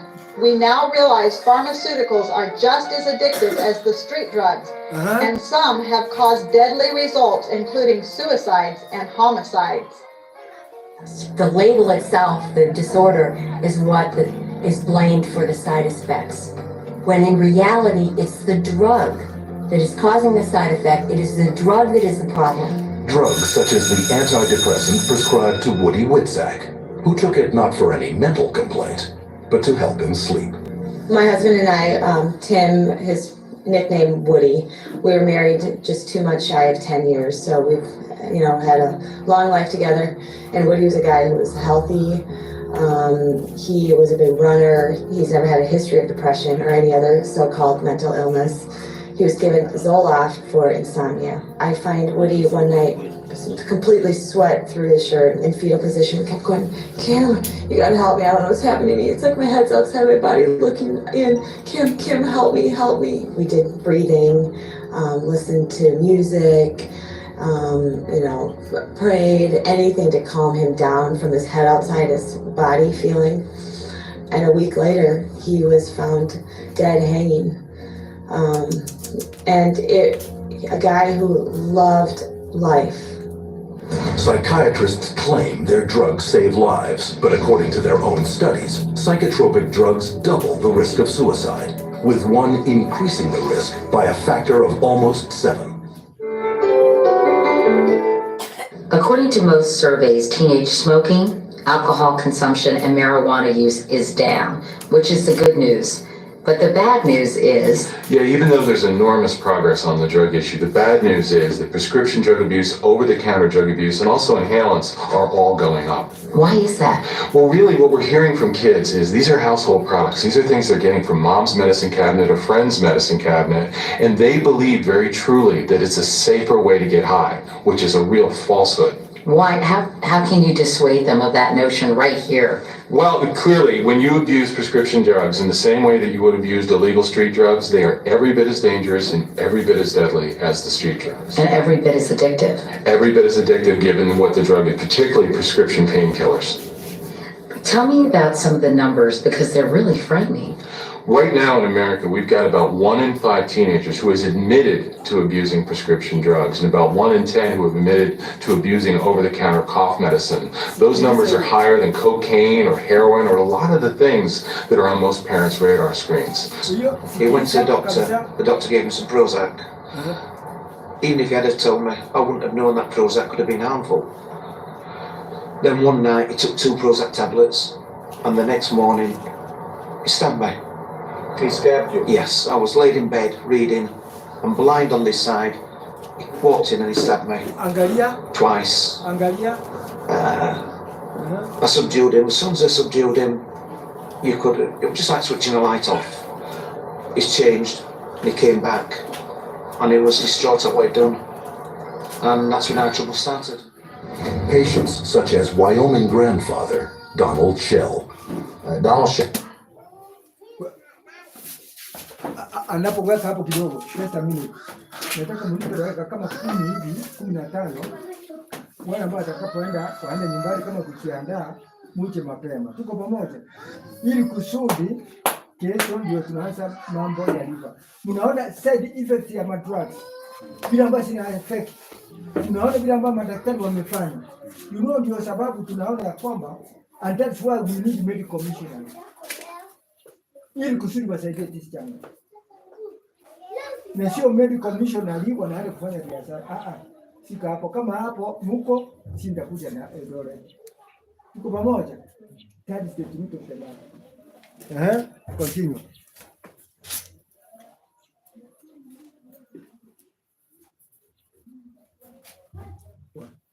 Sasa kitu yetu kinaendaje? Only 15 minutes. Chemotherapy toxic. Have multiple side effects, which might have been more accurately named main effects. They just happen to be unwanted. But what many people don't realize is that besides side effects that are not realized until months or even years later, deaths can be traced not only to stronger drugs and procedures like chemotherapy and radiation, but to what most people consider milder, seemingly harmless over-the-counter drugs like acetaminophen, commonly known as Tylenol. Upon the tombstones of many children and adults could be written, died of drug poisons. Died because of drugs. It's actually something to watch out for. Shockingly, acetaminophen has become the #1 cause of acute liver failure here in this country. And chemotherapy, after you're done with the treatment, the chemotherapy lies dormant in your fat cells, and then a year later reemerges. So you have that cellular breakdown all over again. You lose your hair, you have, all your organs and everything start breaking down. His death certificate reads, respiratory arrest due to chronic toxicity of chemotherapy. That says it all. Yeah. It says it all. Yani anashindwa hata aanzie wapi chemotherapy ambayo ndio tunadanganya. Deanna Kinnaman's brother, Bud, was given 2 kinds of narcotics following surgery for sleep apnea. He died in bed his first night home. There was too much fentanyl in his system. And I said to the coroner, so basically he was poisoned. And he said, yes, he was poisoned. We put her back on Brzezinski's. By the way, the objections of our doctors for some reason felt that it had failed her. We put her back on. Within 9 weeks, the tumor was completely gone. She died last July of neurological necrosis. Her brain fell apart from the radiation. The autopsy showed that she was completely cancer-free. Out of 52 cases of that disease ever, no one died cancer-free, just Chrissy. So she didn't die of a terminal illness. She died of my inability to care for her properly, and she died from bad advice. She died because there's a government institution that disseminates false information and is not looking out for the welfare of the people. You know, ladies and gentlemen, I swore an oath 11 years ago, and I think most of us in this room swore at one time or another to uphold the Constitution. It says life right in the beginning. In their unprecedented article entitled Death by Medicine, researchers show that iatrogenic deaths caused as a result of the medical system in the U.S. annually are 783,936. This is the equivalent of 6 fully loaded jumbo jets falling out of the sky every day. This number only includes reported deaths. As few as 5% and no more than 20% of iatrogenic deaths are ever reported. Causes of death detailed and meticulously footnoted in this article include adverse drug reactions, medical errors, infection, surgery-related mistakes, and unnecessary procedures. Using these figures, their estimated 10-year total of iatrogenic deaths is 7.8 million, more than all the casualties from all the wars fought by the U.S. through its entire history. To the thinking mind, numbers like these necessitate a war on drugs and a quest for a better way to fight death and disease, a quest for success.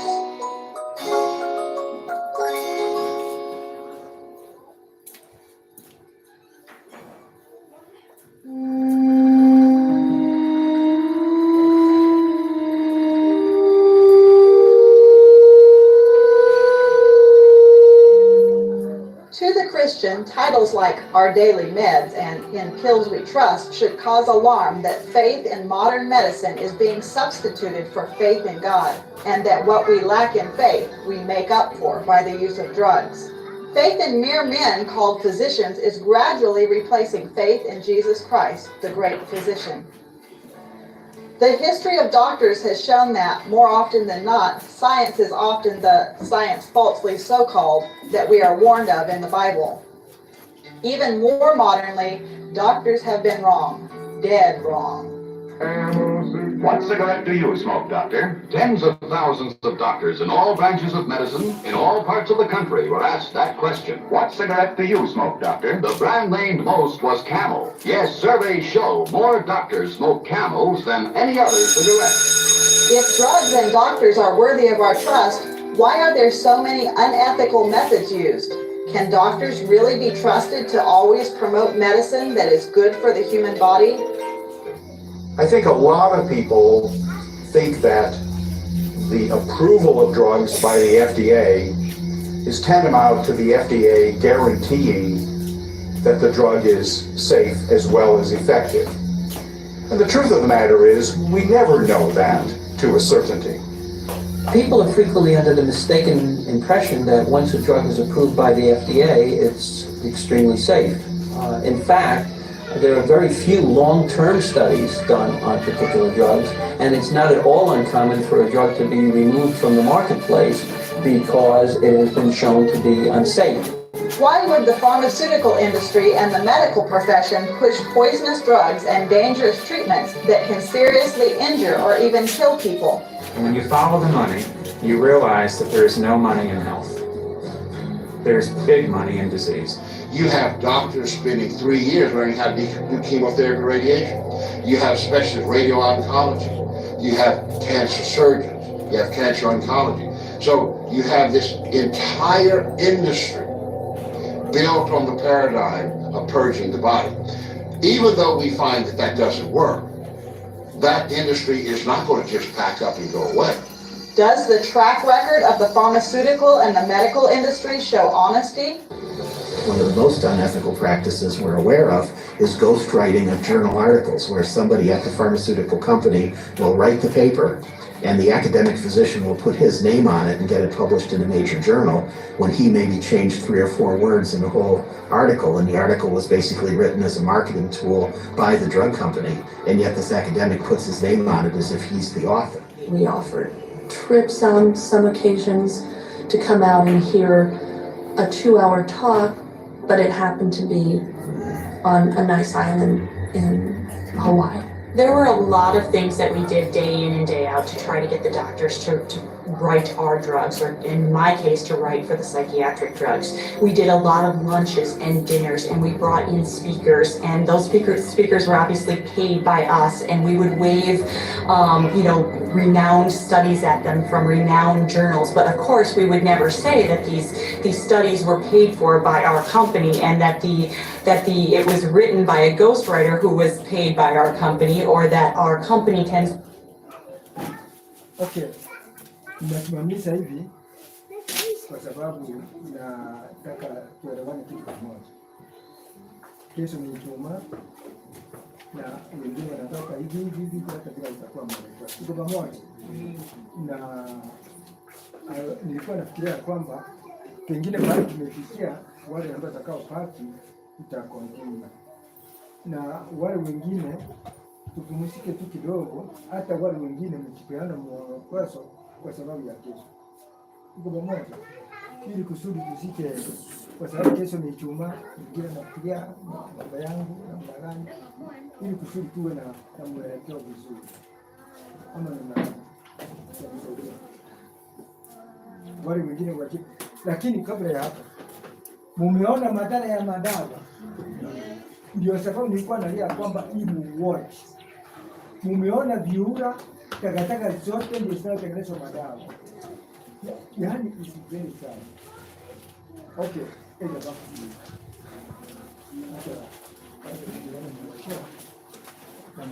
Ili kusudi tusije tukaribu vingine kama ni chooni kile tuone na mbaya.